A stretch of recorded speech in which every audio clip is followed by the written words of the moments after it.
All right, well, I'm excited. I'm glad that you took the time to say that you were interested. And really, we can have a conversation about this at any time, all right? And I can go through each of these strategies and talk to you about, well, it's really not talking to you about, it's finding out where you stand. I mean, if you are right now super good in terms of creating content, then we don't really need to spend that much time on that. We just want to say, well, what can we do to use that content more effectively in your neighborhood? What do we want to do to use that content more effectively in terms of being an organizational champion, or et cetera?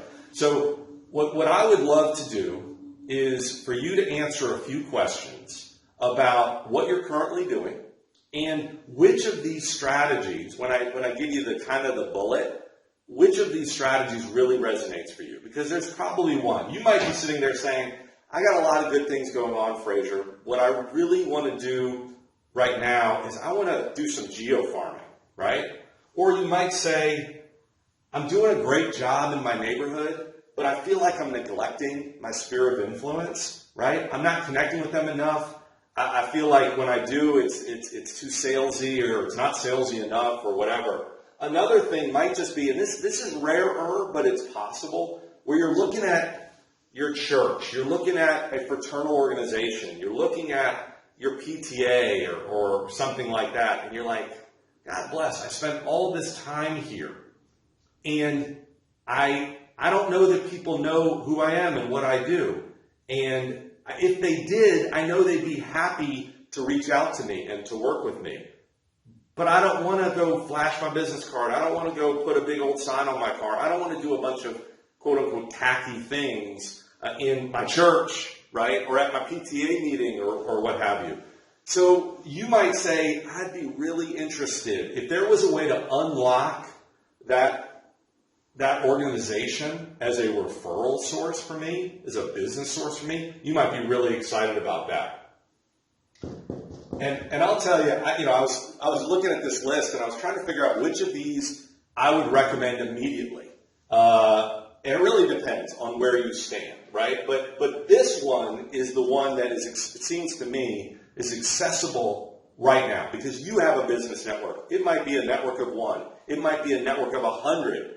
But I can guarantee you, I'm not even going to say almost guarantee you, I guarantee you that you're not weaponizing them as much as I'm going to be able to weaponize them with us working together. Because one of the things that agents do, okay, in my opinion, suboptimally, I'm not going to say wrong, suboptimally, is they think in terms of people referring them business as opposed to thinking in terms of people introducing the agent to their lists. And that's where content becomes so important. And that's where the client appreciation activities or events or gifts that we're creating here become so important because it produces an opportunity in all of these areas for people to see introducing you to their lists as a gift, right? And they can do it well before the conversation, that sort of holy nexus, right? Like I've talked about this before, so I apologize that I use the term nexus without context, but here's the place where somebody says, I'm interested in buying and selling a house. Do you know of somebody? Do you like your realtor?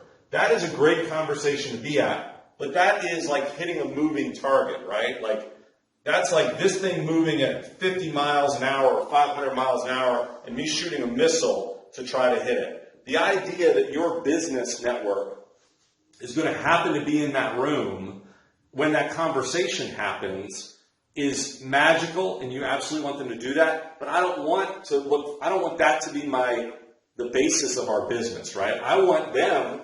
The idea that your business network with their 200 friends on Facebook or their 150 email list or whatever, or even just the client that they go to on Thursday afternoon, the idea that they could introduce you to that client through sharing a post, through inviting them to an event, through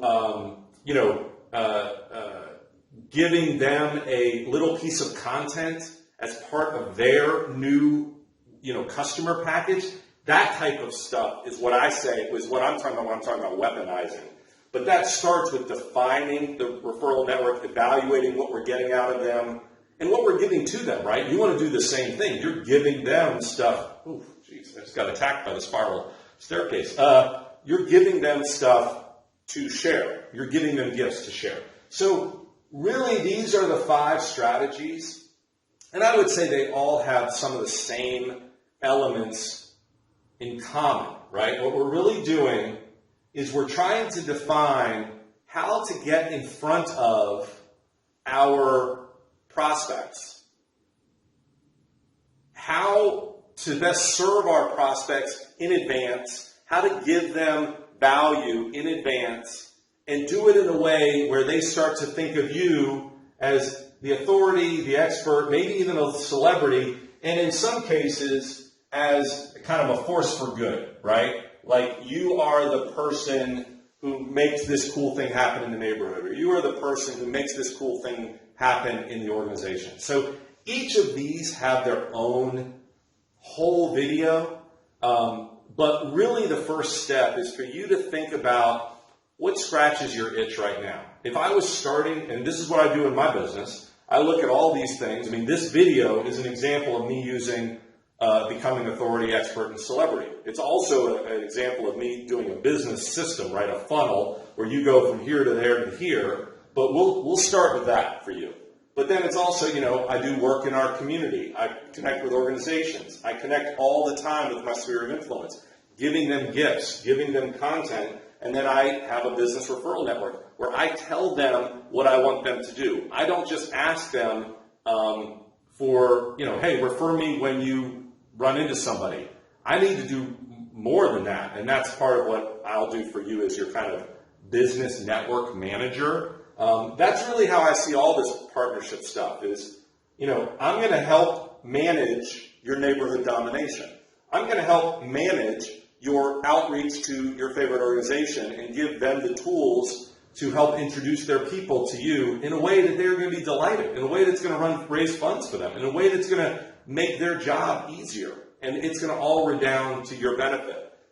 I'm your business network manager, and then I'm kind of your client appreciation manager, right? I'm going to be helping you access and customize some cool client appreciation events, some gifts, as well as content, your content to share in your business network. In your sphere of influence, right? And when I talk about sphere of influence, I'm talking about your Facebook, your old clients, your friends, family, etc. Okay? So really the next step is whatever I say on this page, I want you to think about this a little bit so that when we talk or when you start to dig into each one of these, you're going to be clearer about Frazier. I really want to focus on number 2. Or Frazier, number 4 sounds awesome. Or Frazier, I really want to do number 5. Okay?